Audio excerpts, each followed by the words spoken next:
पार्थिबन कश्मीर में एक सौम्य स्वभाव वाला कैफे मालिक है जो जानलेवा गुंडों के एक गिरोह से लड़ता है और एक ड्रग गिरोह का ध्यान आकर्षित करता है जो दावा करता है कि वह कभी उनका हिस्सा था।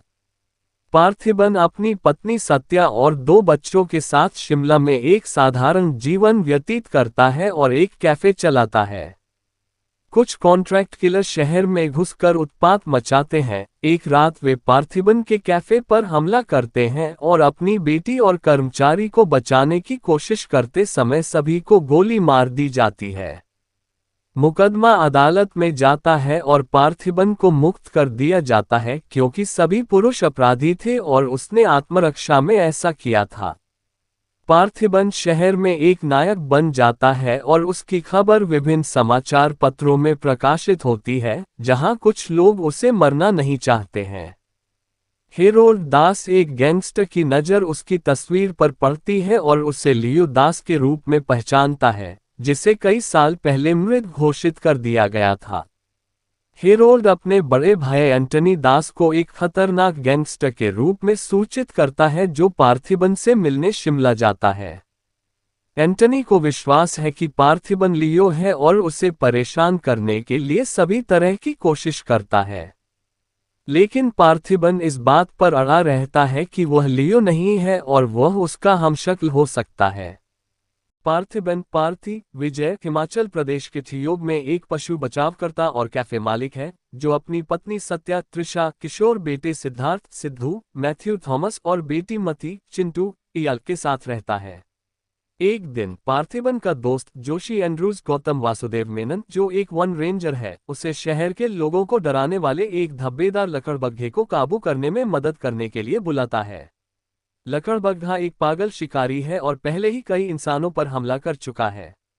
कोई भी उसे पकड़ नहीं पाता या किसी भी तरह से उसे काबू में नहीं कर पाता। स्थानीय पुलिस मदद करने से इनकार कर देती है और लकड़बग्घे द्वारा मचाई जा रही तबाही को देखने में संतुष्ट रहती है। सिद्धू की मदद से पार्थिबन धब्बेदार लकड़बग्घे को शांत करने में कामयाब हो जाता है, जिसे बेहद क्रूर माना जाता है। पार्थिबन जानता है कि लकड़बग्घे सामाजिक जानवर हैं, इसलिए या तो ये लकड़बग्घा अपना रास्ता भटक गया है या उसके बाकी कबीले मर चुके हैं। वह जानबूझकर इस घटना पर लोगों का ध्यान आकर्षित करने से बचता है और शांत होने के बाद लकड़बग्घे को गोद ले लेता है। पार्थी शहर में बोल्ड स्ट्रीट नामक एक कैफे चलाता है और अपने परिवार के साथ शांतिपूर्ण जीवन व्यतीत करता है। वह इस क्षेत्र में बाहरी व्यक्ति है और लोग कहते हैं कि वह चेन्नई से है। पार्थी ने लकड़बग्घे का नाम चकत बंधु रखा।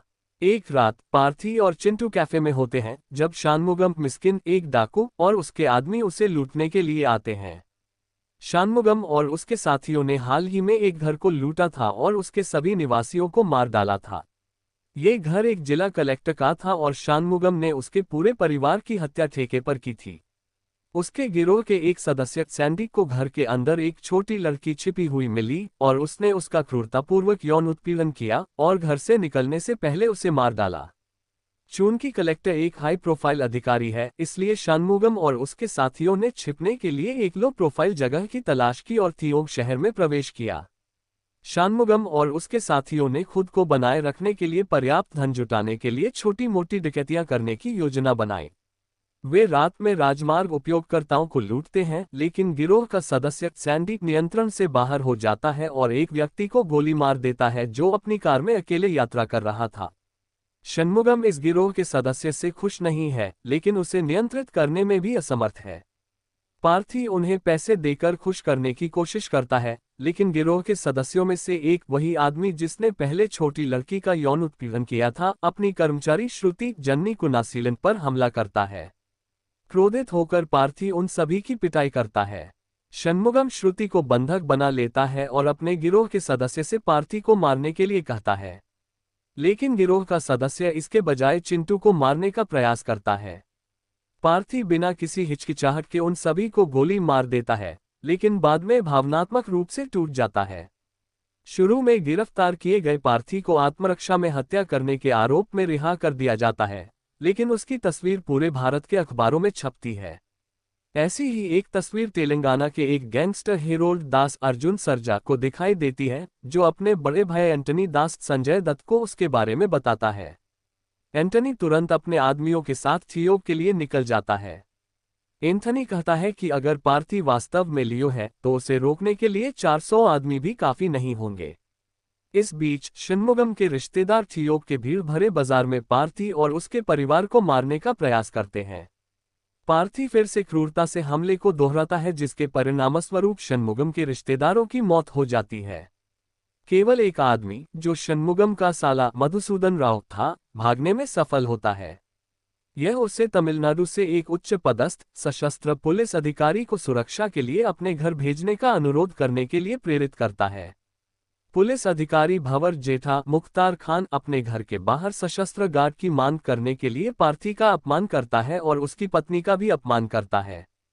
इससे फिर पार्थी भड़क जाता है और वह भंवर का गला पकड़ लेता है और उसे लगभग मार ही डालता है।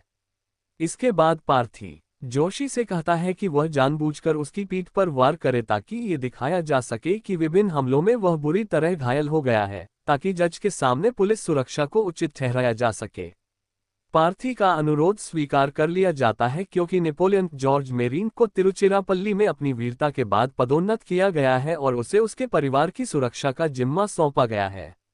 नेपोलियन एक छोटा और हट्टा कट्टा आदमी है जो अपना ज्यादातर समय ड्यूटी पर सोता रहता है।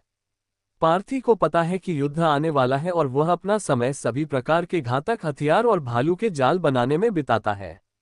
पार्थी से मिलने पर एंटनी जोर देकर कहता है कि पार्थी उसका बेटा लियो दास 13 मई 1977 को पैदा हुआ है, जिसे मृत मान लिया गया पार्थी कैफे में था, लेकिन इस बार एंटनी परिवार की रक्षा के लिए आगे आता है और हमलावरों को बेरहमी से मार डालता है।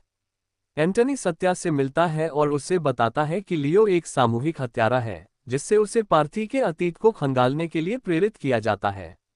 उसी समय जोशी लियो के अतीत को खंगालना शुरू कर देता है और उसके दोस्त हृदयराज डिसूजा मंसूर अली खान के बारे में पता चलता है, जिसे गिरफ्तार कर लिया गया था और 3 दिनों में उसे फांसी दी जानी है। जोशी हृदयराज से मिलता है, जो लियो के कथित अतीत के बारे में बताता है। 1999 में एंटनी ने दास एंड कंपनी नाम से एक तंबाकू फैक्ट्री की स्थापना की। हेरोल्ड कनाडा से भारत लौट आया और उसने धतूरा, जिसे कोकेन से भी ज्यादा खतरनाक माना जाता है, नामक एक ड्रग का निर्माण और तस्करी शुरू कर दी। फैक्ट्री का इस्तेमाल एक मुखौटा के रूप में किया क्योंकि उनके तंबाकू उत्पाद नहीं चल रहे थे।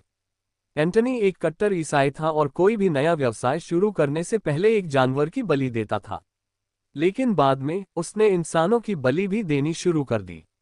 एंटनी के जुड़वां बच्चे लियो और एलिसा दास मैडोना सेबेस्टियन, जो उस समय 20 साल के थे, ने उनके लिए व्यापार को सुचारू रूप से चलाने के लिए गंदा काम किया। लियो ने ड्रग संचालन का प्रबंधन किया और राज्य और अंतर्राष्ट्रीय सीमाओं के पार उनके स्थानांतरण की देखरेख की।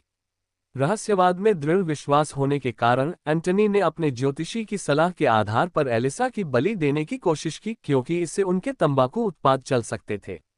लियो एंटनी के अंधविश्वासों पर विश्वास नहीं करता था और उससे एलिसा को छोड़ने के लिए कहता है। एलिसा लियो से कहती है कि वह अपनी जान की भीख न मांगे और इसके बजाय उसे सभी को मार डालने के लिए कहती है। क्रोधित होकर लियो ने हेरोल्ड की सभी दवाओं में आग लगा दी। आग ने तंबाकू कारखाने को नष्ट कर दिया और 43 लोगों की जान ले ली, लेकिन हेरोल्ड एलिसा को मारने में कामयाब रहा और एंटनी ने लियो को गोली मार दी, जिसे तब से मृत मान लिया गया था। हृदयराज की बात सुनने के बाद जोशी को यकीन हो जाता है कि पार्थी लियो नहीं है, जबकि सत्या को भी इसका निश्चित प्रमाण मिल जाता है। इस बीच एंटनी सिद्धू का अपहरण कर लेता है और उससे कहता है कि वह सिद्धू की बलि देगा, क्योंकि वह अपने हाथों से एलिसा की बलि नहीं दे सकता था। पार्थी और नेपोलियन एंटनी और उसके आदमियों का पीछा करते हैं और अंततः पार्थी उन्हें पकड़ लेता है। वह एंटनी और उसके आदमियों को खत्म कर देता है, लेकिन सिद्धू को नहीं ढूंढ पाता है। हेरोल्ड को एंटनी की मौत के बारे में पता चलता है और वह सिद्धू के बदले एंटनी का शव लाने के लिए पार्थी को बुलाता है। हेरोल्ड के आदमी पार्थी के परिवार पर उनके घर पर हमला करते हैं, लेकिन पार्थी ने जाल और आईईडी के रूप में सुरक्षा व्यवस्था कर रखी थी और उन्हें रोकने में कामयाब हो जाता है। जोशी और नेपोलियन उन लोगों को मार देते हैं जो उनके सामने के दरवाजे तक पहुंचने में कामयाब हो जाते हैं। आखिरी बचा हुआ आदमी सत्या और चिंकू के पास पहुंचता है, लेकिन तभी लकड़बग्घा निकलता है और हमलावरों को टुकड़े टुकड़े कर देता है। जब हेरोल्ड और पार्थी के बीच हाथापाई होती है, पार्थी बंदूक पकड़ लेता है और हेरोल्ड को बंदूक की नोक पर पकड़ लेता है। इस बिंदु पर हेरोल्ड को यकीन हो जाता है कि पार्थी लियो नहीं है और कहता है कि वह और उसका परिवार आज़ादी से जा सकता है। हालांकि पार्थी हंसने लगता है और आखिरकार हेरोल्ड को गोली मारने, सिद्धू को बचाने और पूरे दास एंड कंपनी के कारखाने को जलाने से पहले स्वीकार करता है कि वह लियो है। पार्थी कहता है कि उसने लियो के रूप में कुछ भी अच्छा नहीं किया है और जो कोई भी उसकी असली पहचान जानने पर जोर देता है उसे या तो मर जाना चाहिए या पहले ही मर चुका होगा। एक फ्लैशबैक से पता चलता है कि उसने एंटनी को मारने से पहले उसे अपनी असली पहचान बताई थी। उपसंहार में जब पार्थी के जीवन में शांति लौटती है तो उसे एक फोन कॉल आता है। फोन करने वाला बताता है कि वह जानता है कि पार्थी लियो है और उसे बताता है कि सिर्फ उसके परिवार की धतूरा फैक्ट्री को नष्ट करना समाज को नशा मुक्त बनाने के लिए पर्याप्त नहीं है, क्योंकि पूरे भारत में नशा बहुत ज्यादा है। फोन करने वाला ये भी कहता है कि वह जानता है कि पार्थी उसकी पहचान पहचानता है, जिस पर पार्थी झल्लाहट में आहें भरता है।